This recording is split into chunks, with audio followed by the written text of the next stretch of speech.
പത്തരമാറ്റ സീരിയലിന്റെ പുതിയൊരു റിവ്യൂ വിശേഷങ്ങളിലേക്ക് എല്ലാവർക്കും സ്വാഗതം.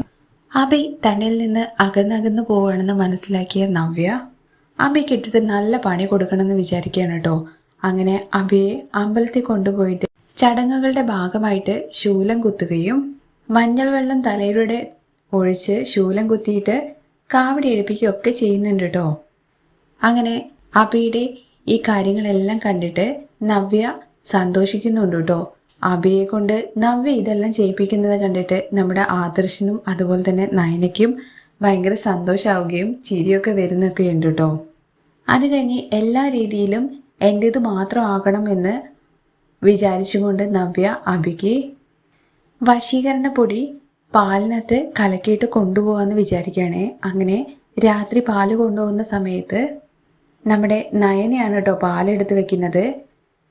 അങ്ങോട്ടേക്ക് അറിയാതെ വന്നിട്ട് നമ്മുടെ നവ്യ പാലിനകത്ത് ആ പൊടി കലക്കുകയാണ് കേട്ടോ ചെയ്യുന്നത്. എന്നിട്ട് അവിടുന്ന് മാറിപ്പോകുന്നുണ്ട്.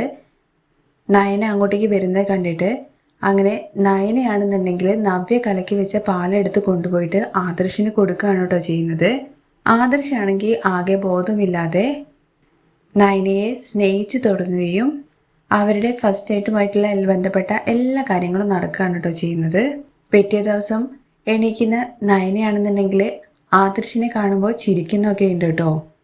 നിങ്ങൾ ഇങ്ങനത്തെ ഒരാളാണെന്ന് ഞാൻ ഒട്ടും കരുതിയില്ല. ഇത്രയും സ്നേഹം മനസ്സിൽ വെച്ചിട്ടായിരുന്നോ നിങ്ങൾ എൻ്റെ അടുത്ത് ഈ ദേഷ്യം മുഴുവൻ കാണിച്ചതെന്നൊക്കെ ചോദിക്കുന്നുണ്ട് കേട്ടോ.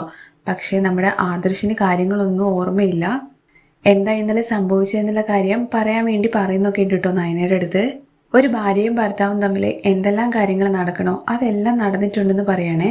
ആദർശ് ഇവള് വെറുതെ ചുമ്മാ കള്ളം പറയുന്നതായിരിക്കും എന്നൊക്കെ പറയണേ. പക്ഷേ പാല് കുടിച്ചതിന് ശേഷം ആദർശിന് എന്തോ സംഭവിച്ചിട്ടുണ്ട് എന്നുള്ള കാര്യം അവന് മനസ്സിലായിട്ടുണ്ട്. നീ എന്തോ പാലിൽ കലക്കി തന്നിട്ട് എന്നെ മയക്കിയിട്ട് എന്തൊക്കെയോ ഇവിടെ ചെയ്തു കൂട്ടിയല്ലേ എന്നൊക്കെ ചോദിക്കുകയാണ് കേട്ടോ ചെയ്യുന്നത്. അത് കഴിഞ്ഞ് കുറച്ച് ദിവസങ്ങൾക്ക് ശേഷം നമ്മുടെ നയന വോമിറ്റ് ചെയ്യുക ചെയ്യുന്നത്. അതിലൂടെ നയന ഗർഭിണിയാണെന്നുള്ള കാര്യം അനന്തപുരിക്കാര് എല്ലാവരും തിരിച്ചറിയാണ് ചെയ്യുന്നത്. ഇത് കേൾക്കുമ്പോൾ നമ്മുടെ ദേവയാനിക്ക് ഭയങ്കരമായിട്ട് അത്ഭുതം തോന്നുന്നുണ്ട്. എൻ്റെ മോനും ഇവളും തമ്മിൽ ഒരു ബന്ധവുമില്ല, ഇതെൻ്റെ മകൻ്റെ കുട്ടിയായിരിക്കില്ല എന്നൊക്കെ പറയുന്നുണ്ട് കേട്ടോ. അങ്ങനെ പറഞ്ഞ ദേവയാനിയുടെ വായടപ്പിക്കുന്ന രീതിയിൽ മൂർത്തി മുത്തശ്ശനും പറയുന്നുണ്ട്.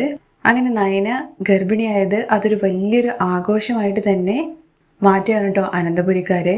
ഈ കാര്യം പറഞ്ഞ ആദർശ് ആദ്യം നയനോട് ദേഷ്യപ്പെടുന്നൊക്കെ ഉണ്ടെങ്കിലും പിന്നെ നയനയെ സ്നേഹിക്കാൻ തുടങ്ങുകയാണ് ചെയ്യുന്നത്. അനന്തപുരി തറവാട്ടിൽ ആദ്യം ജനിക്കാൻ വേണ്ടി പോകുന്ന കുഞ്ഞ് നയനയുടെയും ആദർശിന്റെയും തന്നെയാണ്. മറ്റൊരു വിശേഷമായിട്ട് നമുക്ക് വീണ്ടും കാണാം.